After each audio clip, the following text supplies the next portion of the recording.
landmine planted by Armenian soldiers in Nagorno-Karabakh reportedly exploded.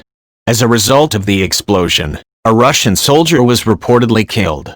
The report was submitted by the Russian Ministry of Defense as reported by Anadolu Agency, Saturday, December 19, 2020. The Russian Ministry of Defense said in a written statement that the explosion took place in the city of Shusha, Nagorno-Karabakh. The ministry added that the explosion occurred while Russian soldiers were combing mines in the area.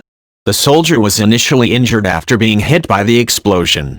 After being taken to the hospital, the soldier's life could not be saved. The soldier serves in the Russian military's International Mine Action Center unit. It seems that the landmine explosion was not the first explosion that occurred after the ceasefire between Azerbaijan and Armenia was implemented.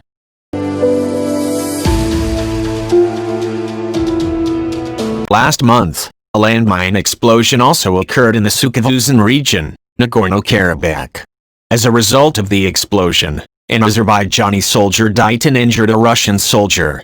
Relations between Azerbaijan and Armenia have been strained since 1991 when the Armenian military occupied Nagorno-Karabakh. Nagorno-Karabakh is actually an area recognized by the United Nations as part of Azerbaijan along with 7 adjacent territories. The latest clashes between the two countries erupted on September 27, sparking conflict for about 44 days. The two sides blame each other for starting the conflict. During the conflict, Azerbaijan managed to occupy the cities that were previously occupied by Armenia. After that, the two countries agreed to sign a ceasefire agreement on November 10 brokered by Russia.